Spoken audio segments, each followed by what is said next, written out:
Hello guys, good morning. कैसे हैं आप सब? उम्मीद करती हूँ आप सब भी अच्छे होंगे। सो ये आप जो बेड के तीनों तरफ देख रहे हो, इसे बेड रेल कहते हैं, जो मैंने लव लैब से फ्रॉम अमेजन मंगाया है, ताकि हम किकी को अकेले भी छोड़कर कहीं इधर उधर जा पाए and Kiki can stay protected.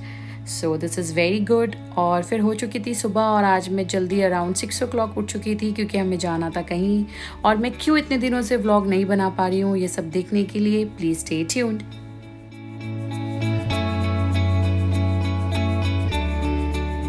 Guys, आज हम जा रहे हैं पासपोर्ट ऑफिस, क्योंकि था आज किकी का पासपोर्ट का अपॉइंटमेंट एंड किकी के साथ साथ उसके डैडी का भी पासपोर्ट रिन्यूअल का अपॉइंटमेंट था।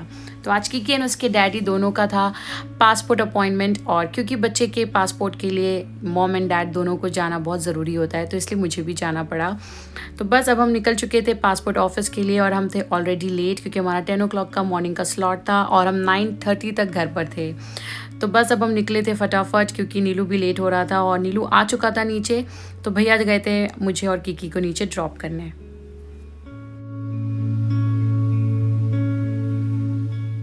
इस बेबी के पासपोर्ट के लिए आप जब भी अप्लाई करो, तो आपको ये हमेशा मेक श्योर करना है कि दोनों पेरेंट्स वहाँ प्रेजेंट हो, और आपको बेबी का वाइट बैकग्राउंड का फ़ोटो ज़रूर ले जाना होता है, क्योंकि वहाँ पर वो क्लिक नहीं कर पाते हैं बच्चे का पिक्चर। तो इट्स रियली मैंडेट। और आपको एनेक्शियर डी फॉर्म फिलअप करके ले जाना होता है।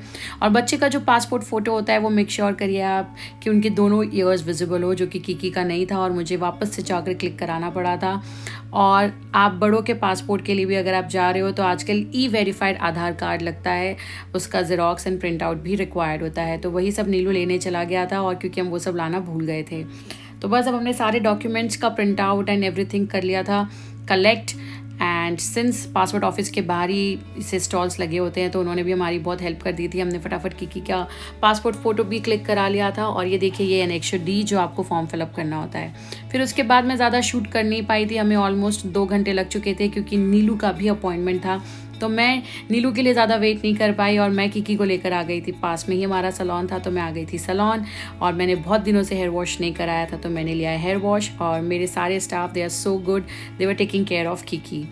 फिर बस हम निकल गए थे घर के लिए। और आज किकी बहुत ही ज़्यादा सो रही थी, I don't know why, she was very sleepy. 12 बजे से लेकर वो बस सो ही रही थी, और अभी बज चुके थे दोपहर के 3, और हम घर आ चुके थे। बट ये देखिए, किकी देखने में बहुत ही ज़्यादा टायर्ड एंड एग्जॉस्ट दिख रही थी, क्योंकि इसकी तबीयत ख़राब होने वाली थी। सो गाइस, किकी की एक्चुअली बहुत ही ज़्यादा तबीयत ख़राब हो चुकी थी। किकी बहुत ही ज़्यादा सोने लगी थी, और जब वो शाम को उठी, तो ऑलमोस्ट 4 आवर्स के नैप के बाद वो उठी, तो वो बहुत ज़्यादा भूखी थी। तो मैंने क्या किया, मैंने उसे सेरेलैक खिला दिया। मैंने अभी 2 दिन से ही उसे राइस सेरेलैक खिलाना स्टार्ट किया था। और ये देखिए, ये जो टाइम है, ये जो मोमेंट है, इसको मैं बहुत ज़्यादा रिग्रेट करती हूँ कि मैंने क्यों ये सेरेलैक बनाया, और क्यों मैंने उस दिन किकी को ये फीड किया। एंड सिंस किकी भी बहुत ज़्यादा भूखी थी, तो ये राइस सेरेलैक जैसे ही मैंने बनाया, मैंने एक्चुअली 2 स्कूप बनाया विथ 50 ml ऑफ वाटर। सारा consistency and everything was very good. मैंने इस तरीके से फीडिंग स्पून में उसको फिल किया, और मैंने किकी को फीड कराया। बट किकी ने एक्चुअली फर्स्ट टाइम आज बहुत अच्छे से 1 स्कूप पूरा खाया था। एंड उसके बाद पता नहीं क्या हुआ, ये मोमेंट मैं कभी भी भूल नहीं सकती हूँ, क्योंकि किकी को आई थिंक इस राइस सेरेलैक से हो गया था इन्फेक्शन। और इसके बाद एक्चुअली सेरेलैक खाने के बाद किकी ने फिर दूध मांगा, तो हमने उसे थोड़ा सा दूध भी दे दिया, जो हमें इमीडिएटली नहीं देना चाहिए। It's a very bad decision. और ये देखिए, किकी के साथ फिर क्या होने लगा था आफ्टर हाफ एन आवर।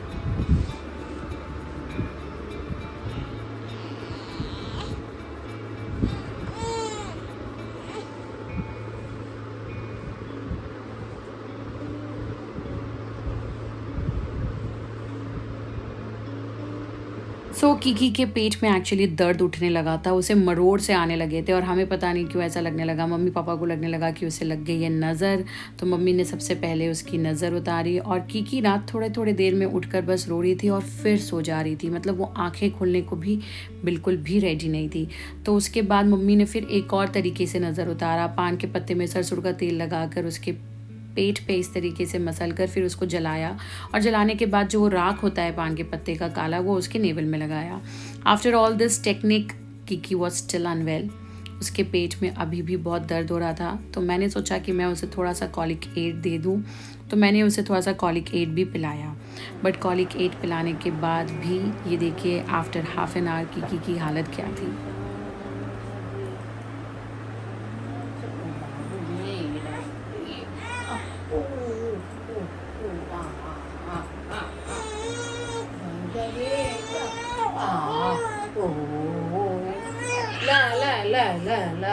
ये सब जो है ये एक्चुअली 6:30 से ही चल रहा था और अभी बज रहे थे रात के 10:30 या 11 ओ क्लॉक। तो हम कीकी को थोड़ा सा बाहर लेकर आए थे। हमने उसे सोचा कि थोड़ा सा कोकोमेलन दिखाएं। तब तक भैया चले गए थे मेडिसिन लेने के लिए। डॉक्टर को कॉल किया था मैंने, तो डॉक्टर ने बोला था उसे डॉम्स्टिल देने के लिए। तो डॉम्स्टिल सस्पेंशन डॉक्टर ने बोला था उसे 1.5 ml देने के लिए, जो कि मैंने मंगाया था और मुझे लग रहा था कि नहीं अब कीकी ठीक हो जाएगी। तो इसी कारण मैं ये सारा शूट भी कर रही थी, so that I can show in the vlog. अगर आपकी किसी बेबी की तबीयत इतनी ख़राब हो जाए तो आपको क्या करना चाहिए, कितने पेशेंटली उस चीज़ को हैंडल करना चाहिए। तो आफ्टर दैट डॉम्स्टिल कीकी वॉज लिटिल बेटर। उस मेडिसिन ने थोड़ा सा असर किया था और इसके बाद कीकी फिर सो गई थी। तो अभी आई थिंक रात के ऑलमोस्ट 12:30 बज रहे थे, तो मैं भी थोड़ा सा सोने आ गई थी। बट उसके बाद एवरी 15 मिनट्स में कीकी को पेन स्टार्ट होने लगा था और हमें लगा कि कीकी शायद भूख लग रहा है उसे, वो दूध मांग रही है। तो हमने थोड़ा सा दूध पिलाने की कोशिश की, बट वो भी हमने गलत किया। उसे भूख नहीं लग रहा था, उसे धीरे धीरे क्रैम्प आ रहा था।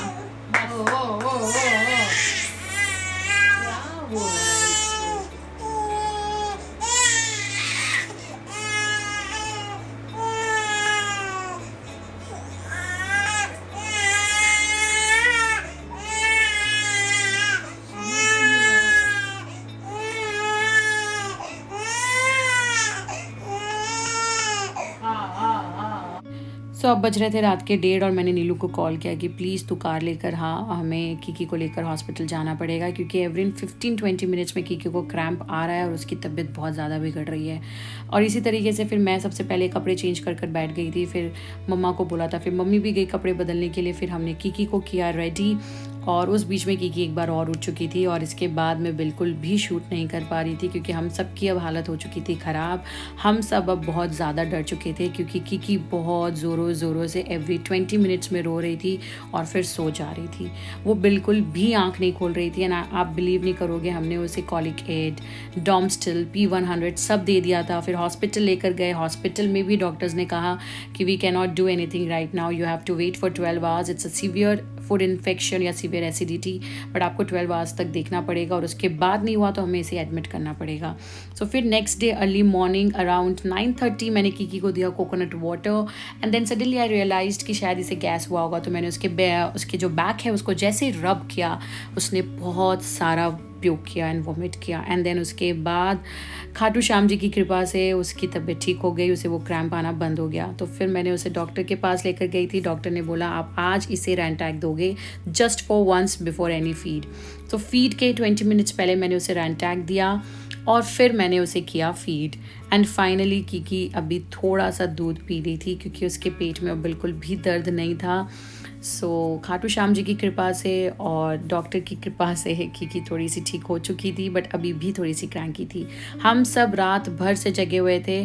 फिर ये देखिए पापा की हालत, क्योंकि उन्हें थोड़ा सा रिलीफ मिला तो वो भी सो गए और इधर कीकी भी अब सोने चली गई थी। अब उसे भी नींद आ रही थी बिकॉज ऑफ मेडिसिन डोज, क्योंकि मैंने उसे डॉम्स्टिल भी दिया था 20 मिनट्स बिफोर फीडिंग। और ये देखिए अभी सबकी हालत ख़राब थी। तो मम्मा और कीकी उधर सो चुके थे और फिर मैं भी आ गई थी सोने, और उधर घर पर नीलू की भी हालत बहुत ख़राब थी तो वो भी सोने चला गया था, क्योंकि हम सब रात भर से जगे हुए थे। फिर हो गई थी शाम और ये देखिए हमारी कीकी उठ चुकी थी, बट वो फीड बिल्कुल भी नहीं लेना चाह रही थी। वो हार्डली 30-50 ml ले रही थी, क्योंकि उसका स्टमक अभी भी टाइम लगता है, जिस तरीके से हमें टाइम लगता है उस तरीके से बेबी को भी टाइम लगता है टू रिकवर। तो इस तरीके से हम उसका माइंड डाइवर्ट कर रहे थे, उसे खिला रहे थे। बट देखिए अचानक इवनिंग में सडनली वापस से वो इस तरीके से घूमने लगी और वो रोने लगी। हमें लगा ओ गॉड अगेन उसको वो क्रैम्प आ रहा है, बट थैंकफुली ऐसा कुछ था नहीं। उसके बाद कीकी आराम से सो चुकी थी। सो फिर हो गई थी रात, ये अभी रात की अराउंड 9 ही बजे थे, हम सब बहुत जल्दी सो गए थे और किकी भी बेचारी रात भर लास्ट नाइट नहीं सो पाई थी। एवरी 15-20 मिनट्स में उसे क्रैम्प आ रहा था, तो सोचिए वो भी रात भर जगी हुई थी।